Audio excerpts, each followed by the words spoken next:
Bienvenidos a un nuevo capítulo de Cuenta el Cuento. Esta vez estamos con Robinson Grajales, una voz conocida para ustedes. Estuvo con nosotros en la primera temporada. En esa ocasión estuvo con el cuento La Pared Blanca. Esta vez nos trajo a un personaje que está narrado a la voz de otros, que es nuestro señor Lipski. Pero antes de entrar al cuento, ¿qué más, Robinson? ¿Cómo has estado? Bien, muchas gracias, Alejandro. Muy contento de estar de nuevo en Cuenta el Cuento. Bueno, entonces empecemos a analizar ese cuento que la verdad lo he escuchado muchísimas veces y de hecho en el proceso como de la edición para recrearlo, pues para ambientarlo, era un poco complicado al ambientarlo, porque durante la descripción era como muy visual, muchas cosas no, ¿cómo te digo? Los rasgos que se daban de Lipski eran muy visuales y no tan no, digamos, otros, uno no los podía asimilar con otros sentidos del cuerpo. Entonces, como escritor, ¿qué le puedes decir a la gente que a veces se centra solamente en lo visual o como una invitación a que usen otros sentidos en la narración? Pues que también están dentro de Lipski, pero ¿qué se les puede decir? Sí, claro. Digamos, en este caso, el asunto es que es un personaje que básicamente es recreado. Queda pues como cierta ambigüedad por la imaginación de quienes narran la historia, pero no porque solamente se lo hayan inventado o no, sino porque allí también hay algún juego de cómo eh, a las otras personas las inventamos a partir de nuestra interacción con ellos y les inventamos incluso una vida, un pasado, una manera de sentir, una relación con ellos. Entonces, en este caso, pues obviamente, pues prima allí lo visual, algo de lo auditivo, también hay ahí presencia de lo olfativo. Y esto porque precisamente lo que se busca en la literatura es crear una imagen lo más completa posible a través de la cual el lector pueda revivir lo que se le está contando. Entonces, siempre se recomienda en la escritura acudir a los 5 sentidos, porque siempre, claro, se privilegia lo visual, pero se olvida mucho hablar de los olores, de las texturas, de los sonidos que también aparecen mucho, pero menos que lo visual, del gusto. Y obviamente, pues, o se privilegia alguno. Hay incluso algunos ejercicios en la literatura muy interesantes que buscan explotar cada uno de esos sentidos. Incluso se publicó un proyecto inconcluso de Italo Calvino que se tituló Bajo el Sol Jaguar, donde el proyecto inicial era dedicarle un relato a cada uno de los sentidos. Y lo que uno ve es que en cada relato pues aparecen todos los sentidos, pero se privilegia uno y hay una gran riqueza de recursos literarios, por ejemplo, para un relato dedicado principalmente al olfato y cómo toman presencia los olores en ese relato. Entonces, si bien a veces por el tipo de persona, por el tipo de historia, uno privilegia uno de los sentidos y los otros son más secundarios, de todas maneras lo que se procura en literatura es que se utilicen todos los sentidos para crear una imagen mucho más sensorial, mucho más real en la mente del lector y así involucrarse más en la historia e identificarse incluso con los personajes. Nuestro señor Lipski. Ninguno de nosotros sabía con seguridad si nuestro señor Lipski era checo, polaco o ruso.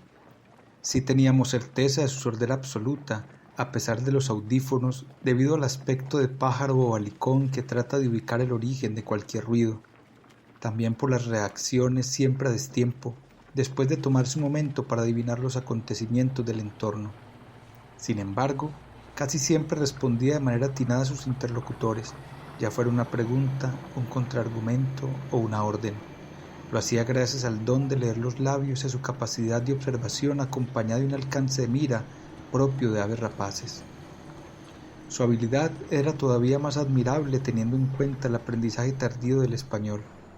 Llegó a nuestra esquina, a nuestro bar, solo armado de la palabra hola, pronunciada con acento pedregoso antes del nombre repetido cientos de veces con gesto de pájaro desconcertado. Hola, Lipski. ¿Lipski de dónde será? Para mí es checo. ¿Será? Yo digo que es polaco. Es ruso. Pero cuando preguntamos por su lugar de origen, nos dio un nombre impronunciable cargado de sonidos vibrantes y metálicos, una micromelodía de éxtasis lluvioso. Con eso bastaba. No averiguamos más y admitimos las 3 posibilidades. Con el tiempo, empezó a usar más palabras con una pronunciación y una entonación desternillantes. Por eso queríamos escucharlo todo el tiempo, sin importar cuán largas fueran sus historias, porque contaba sus numerosas aventuras durante horas, casi sin pestañear, con su español tartamudeante, nasal, puntuado mediante vacilaciones guturales, con largos silencios mientras cazaba las palabras en algún rincón de la mente. Así supimos el origen de su sordera. Justo después de cumplir 7 años, el mundo comenzó a sonar afelpado. Los sonidos se opacaron, con un efecto de suavidad agradable, pero después empezaron a desaparecer. Primero notó la ausencia del canto de los pájaros, después del timbre de la casa, luego de los gritos de su mamá. La televisión enmudeció, la radio desapareció. En ese punto bajaba la cabeza por un instante. A continuación, recordaba las tardes que pasaba acostado en la cama de su mamá oyendo radionovelas. Bueno, ella las oía y él las adivinaba, porque así aprendió a leer los labios. Su mamá, mediante gestos, repetía los parlamentos y trataba de representar el drama, dibujando en el aire los objetos nombrados en la narración. Nuestro señor Lipski niño no paraba de reír durante esas sesiones, a pesar de las tragedias escenificadas. Así fueron sus tardes hasta el momento de partir a una ciudad más grande, con un nombre impronunciable, para estudiar. Nunca volvió a ver a su mamita, como decía él, y en ese punto nuestro señor Lipski viejo dejaba rodar siempre una lágrima, una sola, y de inmediato cambiaba de tema sin darnos tiempo de preguntar nada. Nos contaba historias de espías, de detectives, de falsificaciones de arte, raras teorías sobre la pornografía. Podía pasar toda la noche así hasta el alba, cuando se iba a dormir. Tarareaba bajito una melodía extraña mientras se alejaba bamboleante, según él una vieja canción eslava sobre un condenado a muerte, y nos quedábamos pensando si a todos los condenados a muerte los ejecutan al alba. Con esas historias, ¿cómo no íbamos a querer a nuestro señor Lipski? Pero además era un excelente cocinero.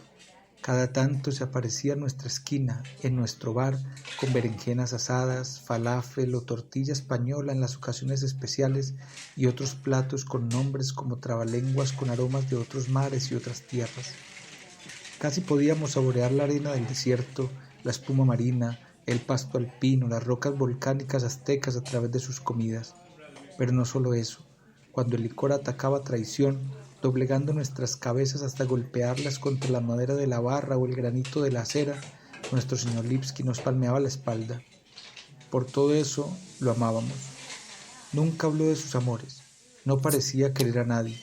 Sin embargo, lo adorábamos, nos encantaba observar sus modales de caballero, nos fascinaban los saludos entre coquetos y distantes. También nos gustaba su manera de despedirse. Un gesto desganado a medio camino entre la nostalgia anticipada y la indiferencia. Hubiéramos querido yacer con él en su camastro destartalado, rancio de sudor, magullado por sobresaltos de pesadillas, pero nunca nos invitaba.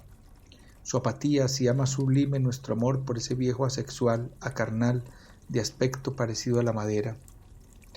Así pasábamos los días cada vez más calientes con nuestro señor Lipski en el centro de nuestra alegría. El mundo parecía repetir una coreografía feliz y perpetua, pero una tarde de fogaje polvoriento, mientras bebíamos litros de cerveza para disolver una bola de arena en las gargantas, aparecieron 2 siluetas al final de la calle. El hombre cargaba una maleta mediana en su mano derecha y con la izquierda arrastraba a una niña. Caminaba sin prisa, acostumbrado a recorrer tierras de pastos altos. Mientras llegaban a nuestra esquina, a nuestro bar, tuvimos tiempo de especular sobre ellos. Mira esos que vienen allí, parecen extranjeros. No, tienen pinta de ser prófugos. No, eso tiene pura cara de ser un circo ambulante. Cuando por fin estuvieron junto a nosotros, pudimos ver con detenimiento a la niña que miraba las puntas despintadas de sus zapatos. La pequeña estaba rígida, como estrechándose para convertirse en alfiler. El hombre nos miró con parsimonia, la boca fruncida. Nos dejamos observar mientras se calentaban las cervezas hasta sentirnos como lagartos enjaulados, pero el hombre nos sacó del trance. Buenas, busco un brujo. ¿Cómo para qué o qué? Alguien le hizo un mal de ojo a mi niña. Venga, pero no le apretes el bracito. No habla desde hace 7 semanas. ¿Tanto? Nos acercamos a ella, levantamos su rostro con delicadeza y observamos sus pupilas. Ella lo que necesita es un médico. No, ella necesita es un brujo. No crean tanta cosa. Llévenla a la comisaría y verán cómo se le quita todo el susto. Mientras decidíamos lo mejor para la niña, de repente pareció ensancharse. Sus ojos se animaron y mientras sonreía estirando los labios sin mostrar los dientes, señaló detrás de nosotros, en la barra, a nuestro señor Lipski.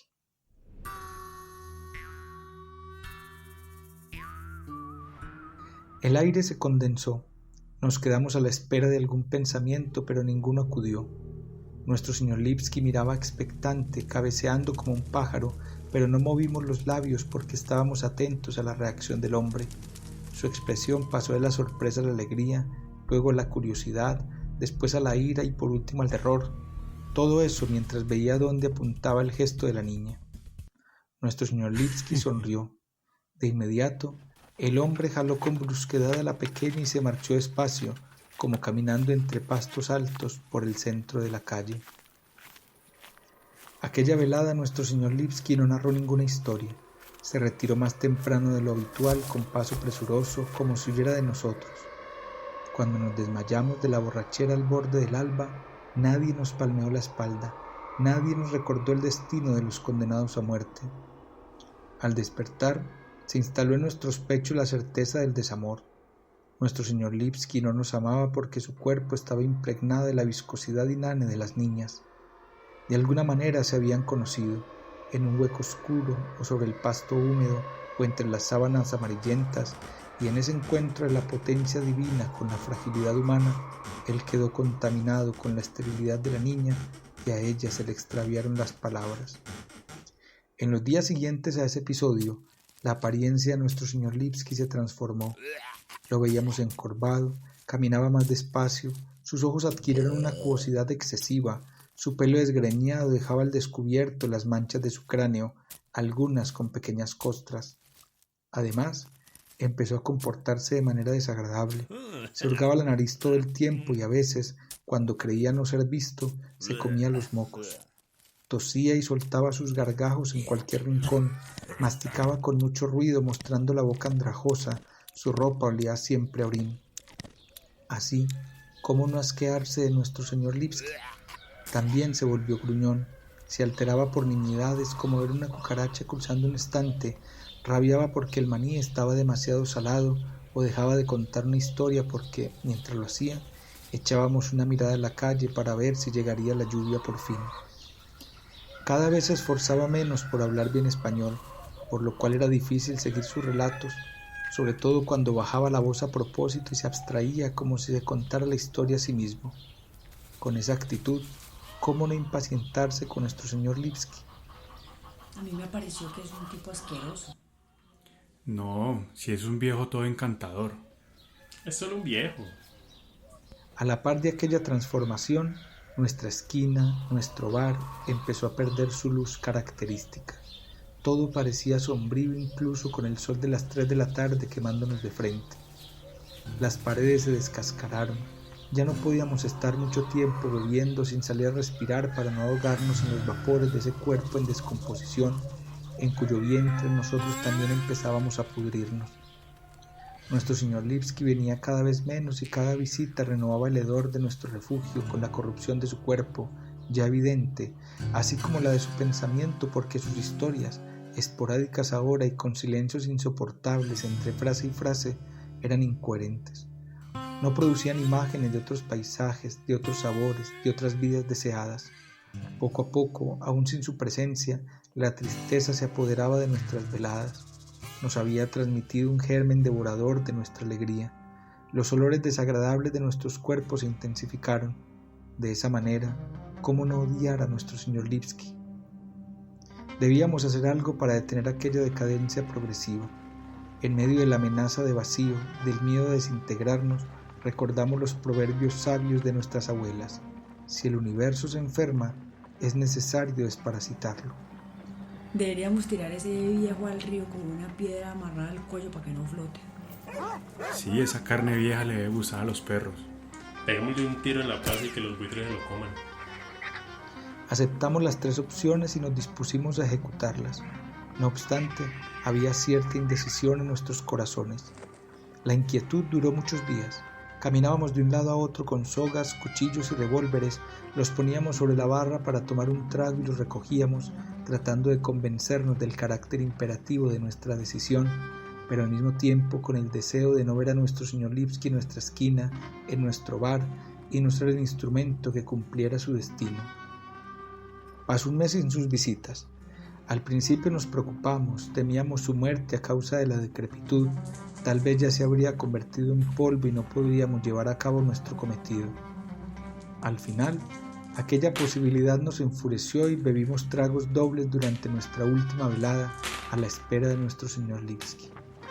Poco antes del alba, después de una noche entera de silencio, todos dijimos al unísono: «Vamos por él». A la tarde siguiente, cuando llegamos a nuestra esquina, a nuestro bar, mientras el sol inflamaba la resaca, encontramos sobre la barra los audífonos de nuestro señor Lipski. Parecían 2 huesecillos fósiles, desenterrados como metonimia de un antepasado desconocido, a quien reconstruíamos en nuestras mentes a partir de aquellos indicios equívocos. Con el transcurrir de los días, aparecieron lascas de huesos en el fondo de los vasos, jirones de tela debajo de las mesas, y empezamos a coleccionarlos en esa urna de allá. A partir de los fragmentos de huesos, los retazos de ropa, la forma de los audífonos y las manchas de cerumen, dedujimos la existencia pretérita de un ser con un cuerpo como el nuestro, pero con la particularidad de no escuchar. ¿Leería los labios?, nos preguntamos. Así podría haberse comunicado con nosotros. Sería alguien muy cercano, nuestro vecino, nuestro padre, nuestro hermano. La posibilidad nos conmovió hasta el punto de soltar una lágrima y miramos de otra manera aquellos vestigios. Como un rompecabezas, empezamos a completar en nuestra imaginación el esqueleto, los músculos, el rostro. Le dimos un nombre: Lipski. Por la sonoridad, debía de venir desde tierras lejanas, de un sitio frío donde hablaban una lengua con sonidos de hielo quebrándose. Durante mucho tiempo conjeturamos su vida, cómo llegó a nuestra esquina, a nuestro bar. Reconstruimos las historias hechas para transportarnos a otros mundos, las palmadas reconfortantes que alivian la embriaguez en las madrugadas. Por eso adoramos a nuestro señor Lipski.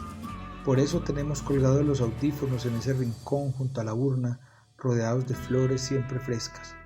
Por eso en esta fecha lanzamos al río pájaros con piedras amarradas al cuello, obligamos a los perros a que ayunen, tiramos tripas de cerdo en el descampado para el éxtasis de los buitres y nos llenamos los oídos de arena para no escuchar. Sí, aquí con Lipski pasa algo muy curioso, y es que pues no se le privilegia, más bien se le damnifica cuando como personaje se le quita el sentido pues, de la escucha, y sin embargo él se arma de la palabra para contar un montón de historias, y aquí ya hace como otra cosa muy curiosa, y es que generalmente él cuenta son historias inventadas, pero un poco como reacio a hablar de él. Sí, sí, precisamente algo del juego que hay allí es que es la sordera de Lipski, pero a pesar de hecho el carácter enigmático de cómo puede hablar y entender lo que otros dicen. Y Y efectivamente en ese contar historias y ese no hablar de sí mismo está algo de lo que es lo que hablaba ahorita del juego en este relato, y es precisamente como no saber muy bien cuál es la realidad, como hasta dónde llega la realidad y hasta dónde llega la ficción, si ese personaje sí era como lo describen, si existió o no, si hizo lo que aparentemente le atribuyen que hizo o no lo hizo. Y en ese juego también está como esas historias que cuenta efectivamente que son historias inventadas, pero que efectivamente su identidad se configura alrededor de esas historias. No hay como un hablar de sí mismo, como bien lo señalas. Entonces, todo eso hace parte de ese juego de la ambigüedad, como dejar un punto ciego en la narración, que incluso ese concepto lo ha trabajado otro narrador impresionante que es Javier Cercas, que dice que una de las marcas de la buena literatura es el que siempre hay un punto ciego, que siempre hay algo vago al final, una indecisión que no se sabe cómo, en últimas que tiene varias opciones para resolverse, pero que genera, pero que está bien trabajado en la narración y que genera una serie de ideas en los lectores que hace que prosigan la historia, que intenten entenderla, que participen en su construcción. Entonces, efectivamente, todo este relato es un juego de ambigüedades y esa caracterización del personaje hace parte de esa ambigüedad. Bueno, y con ese punto ciego sí que se juega bastante porque cuando, cuando él va contando sus historias ya llega un momento en que unos foráneos llegan a la tienda, al bar donde siempre están, a la esquina, y ahí parece que Lipski se encontrara como con el pasado, con algo que hizo y desde ahí viene su declive. Pero entonces, pues, digamos, apoyándome en lo que cada nuevo lector de los textos es el nuevo escritor, quisiera decir si en verdad Lipski, pues, violó a la niña, le hizo algo así como macabro, porque ahí viene como un declive, como, bueno, me encontré con mi pasado, con esto que, digamos, inventé historias para tratar de evadir lo que yo era y luego como que inevitablemente ese pasado me va a perseguir y me lo encuentro y ya luego pues perjudica a la sociedad que pues es un personaje como tal, el narrador es la sociedad y, y la sociedad queda como cómo pudimos tener a este señor acá y por eso nace como la rabia. No sé si estoy bien como con esa lectura. Sí, efectivamente la lectura, sí, yo creo que la intención va en ese sentido, en el sentido más general y ambiguo lo quiero decir de que efectivamente hay algo de su pasado que llega a él, algo oscuro, se insinúa que tiene que ver con la niña, pero no se dice qué fue y no quisiera decirlo pues porque eso arruinaría ese tipo de lecturas, ¿cierto? Como la que acabas de Claro, hacer. sí. Pero efectivamente, esa ambigüedad, ese punto ciego, lo que hace es que el narrador, que como lo has dicho ya en un par de veces, es un narrador colectivo, es una masa allí. Entonces sirve para que ellos rellenen ese vacío con su imaginación y efectivamente asumen su versión de la historia. Ellos nunca ni averiguan ni preguntan y asumen su versión de la historia y a partir de ahí asumen su reacción emocional frente al personaje de Lipski. Y eso es precisamente como una especie de analogía, una especie de metáfora también con lo que pasa a veces en la sociedad, de cómo se mueven las emociones al vaivén de la imaginación que ponemos sobre esos puntos oscuros o ciegos más bien de la vida de los otros y cómo eso puede generar un cambio del amor al odio completamente y a veces eso puede ser simplemente producto de la imaginación, o puede ser un malentendido, o puede ser una magnificación de algo que pasó, y hace parte como de una cosa también paranoica que tenemos los humanos cuando nos encontramos frente a esos vacíos en las historias, en las explicaciones. Es un mecanismo cerebral que tenemos también de intentar rellenar los vacíos, de darle coherencia al mundo. Pero a veces cuando lo llenamos, eso no da, pues no hay ninguna garantía de que eso sea la realidad. Pero aunque no sea realidad, esa forma en que rellenamos esos vacíos determina la manera en que sentimos frente al otro, nuestras emociones, nuestros sentimientos y lo que hacemos también con el otro, que eso es lo que desata esa reacción de esa masa frente al personaje de Lipski. Por supuesto, porque eso también me hace pensar en ese símil, en esa metáfora que se puede hacer con la sociedad, porque, digamos, llegó el Internet y se supone que todo el mundo iba a estar más informado y como que iba a poder llenar esos vacíos de información que tenía. Sin embargo, hay una sobreinformación y ahorita las personas deciden es llenar esos vacíos con la información que más les convenga respecto a lo que piensan. Entonces van a encontrar un montón de información en la web y luego llegan con una información que puede ser falsa y de hecho hay un montón de políticos que han caído en como en bromas de muchas personas, pero simplemente porque apoyan la manera, porque esa información que encontraron apoya la manera en que ellos piensan que es verídico. Entonces es muy curioso eso.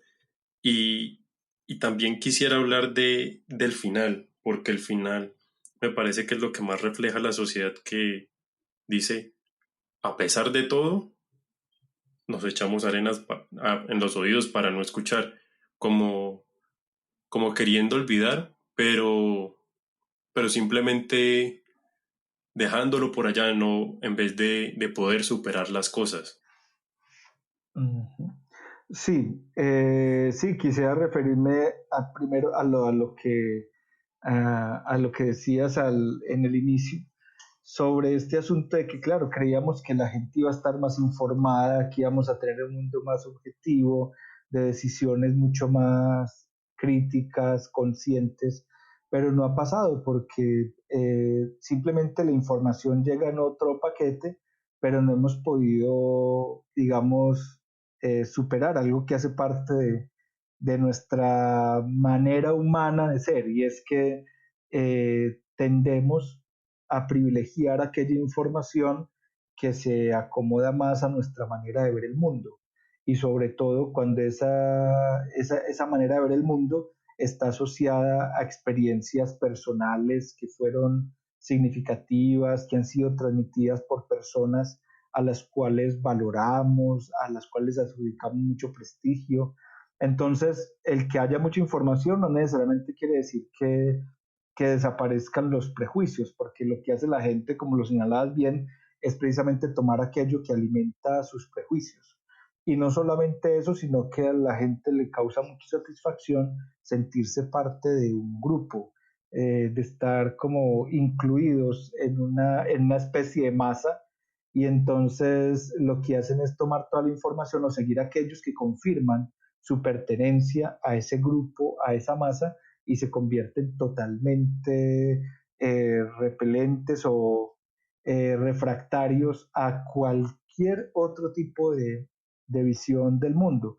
Entonces, precisamente mientras no tengamos la disposición a contrastar puntos de vista, a contrastar relatos, pues no vamos a tener como una visión objetiva del mundo, vamos simplemente a reforzar la nuestra sin cuestionarla, y es lo que pues han señalado muchos expertos, que es lo que hacen las redes sociales ahora, Facebook, eh, Instagram, como son algoritmos que se basan en mostrarte aquello que está relacionado con lo que te gusta, entonces se va convirtiendo en lo que algunos han llamado una burbuja, y es que cada vez ves más el mundo como lo ves, como te gusta verlo, y crees que el mundo funciona así, y si algo no funciona como crees que funciona el mundo, pues está mal, debe ser eliminado, aniquilado, borrado totalmente. Entonces yo creo que sí, no basta la disponibilidad de la información, es necesario también una disposición a descentrarse un poco de sí mismo, a tratar de entender otros puntos de vista, a contrastar otras historias, y aunque nunca podamos tener una imagen total de la realidad, sí por lo menos tener una imagen más o menos objetiva que nos permita tomar decisiones mucho más conscientes e informadas. Y precisamente a eso de la burbuja hacía referencia al final del cuento, cuando dice que nos llenamos los oídos de arena para no escuchar, y efectivamente es una imagen que puede hablar de eso, de cómo esta masa se encierra en su fantasía, en su manera de ver el mundo, de concebir al personaje, se reafirma en sus emociones y efectivamente se cierra como a todo lo que pueda cuestionar esto o brindar otra versión de la historia. En esa medida, básicamente el relato, si quiere mostrar, es como una imagen de una sociedad que, donde se pierde la individualidad y donde se crea como esa burbuja de un nosotros homogéneo, que no admite cuestionamientos, y todo lo que se puede generar pues ahí, aunque no es lo único que hay en el relato, pero sí aparece pues bastante allí. Pues bueno, profe, con eso es suficiente por hoy. Yo creo que hemos tenido una buena imagen y una buena metáfora de lo que es nuestra sociedad a partir del cuento de nuestro señor Lipski. Y muchísimas gracias por haber estado acá. Esperamos poder volver a hacer alguna grabación y por ahí hay algún proyecto pendiente. Ah, claro, sí, no, muchas gracias, Alejandro. Siempre dispuesto a participar en este proyecto que desde su inicio me ha parecido maravilloso. Y claro, si después hay la oportunidad para compartir otros proyectos que vienen en camino, agradecería mucho la oportunidad. Ah, bueno, profe, no, pues que estés muy bien. Estamos hablando. Cuenteros, esperamos que se hayan disfrutado muchísimo este capítulo. Fue el último cuento de la temporada y estuvo a cargo de Robinson Grajales. La próxima semana estaremos cerrando la temporada con Luz Estela Amador en nuestro último conversatorio. Los esperamos para que escuchen la maravillosa historia que tiene Estela para contar. Cuentero, recuerden que estamos en Facebook, Instagram y Twitter como @cuenteelcuento. Los esperamos para que sepan qué se viene y por qué no, para que vos también contes tu cuento. Nos vemos en la siguiente página.